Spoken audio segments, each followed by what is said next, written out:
Welcome to Stuff They Didn't Teach Me in Sunday School.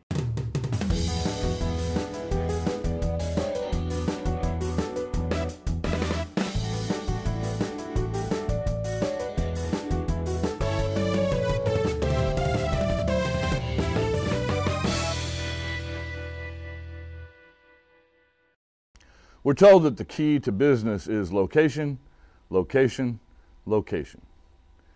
And the next story about David in 2 Samuel has to do with location, location, location. We said last week that David is a shrewd politician. He knows what he's doing, and he knows what he's doing with location too. He had been named king in Hebron, a city way in the south of Judah. But that city is a long ways from the center of the country. And it also is a city that is very much associated with Judah. It will be hard to reunite all of these tribes, the ones that followed Ishbosheth, and reunite them with a palace down in Hebron. So David does a shrewd thing. Location, location, location. He picks a neutral site. He picks a site that no Israelite tribe occupied. It was occupied by Jebusites, Canaanites. The name of the site was Jerusalem. And Jerusalem was almost on the border between the northern tribes and Judah.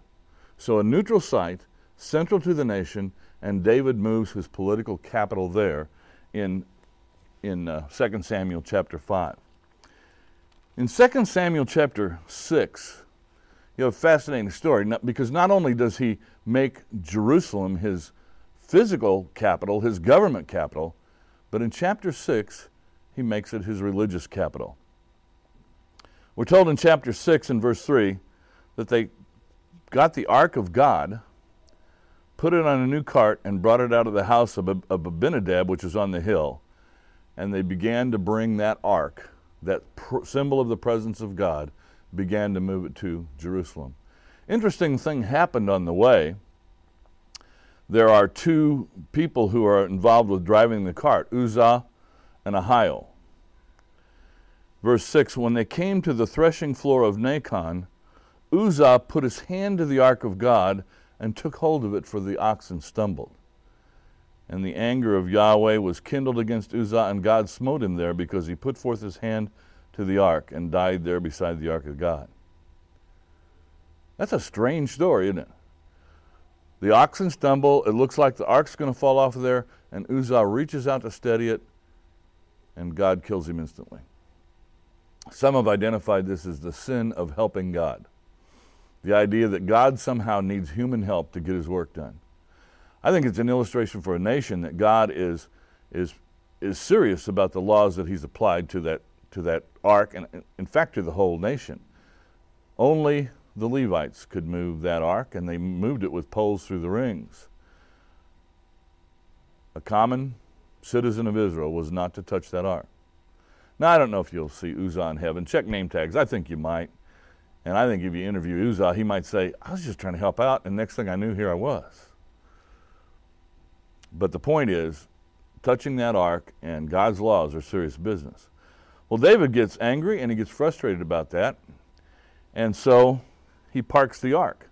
Verse 10, David was not willing to take the ark of Yahweh into the city of David, Jerusalem. But David took it aside to the house of Obed-Edom the Gittite. I bet that guy was happy about that. It just killed Uzzah, and now you got the thing in your living room, and you got to tell the kids, stay away from that thing.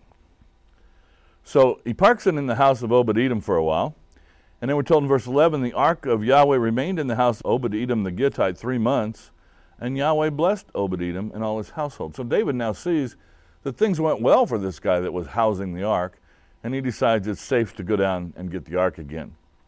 So in verse 12 we're told, so David went and brought up the ark of God from the house of Obed-Edom to the city of David with rejoicing.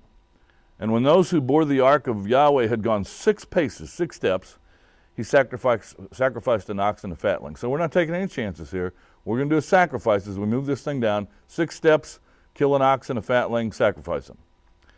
And David danced before Yahweh with all his might, and David was girded with a linen ephod.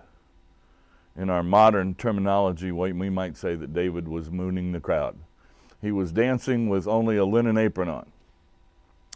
Michal looks out the window, his wife, the one that, by the way, he drug away from her former husband, her second husband.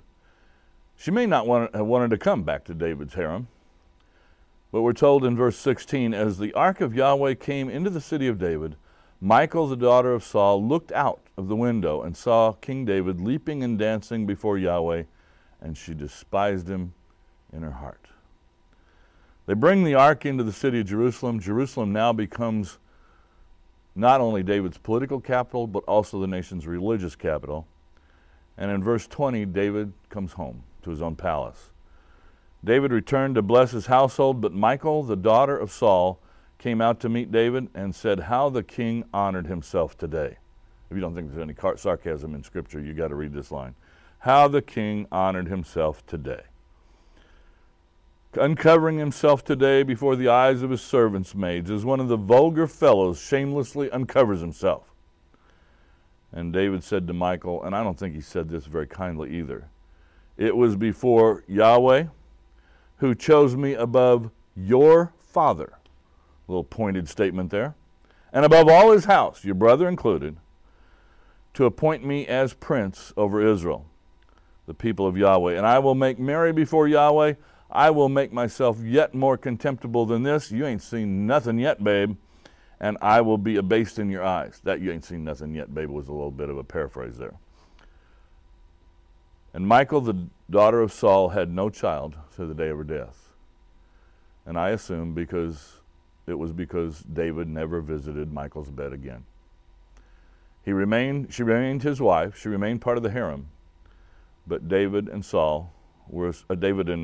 Michal were estranged to the day of her death. Kind of a story of the good and the bad and the ugly. A beautiful story about bringing this ark back to Jerusalem and the people celebrating as the ark of God comes into this city, and the city now becomes a religious capital for a nation. And yet a sad story about a marriage that, for all intents and purposes, broke up. And maybe the roots of that breakup went back into relationships years and years ago. David is still God's man. God will still use him. And he's using him at this point in the story to bring a nation together around a city and around a worship site.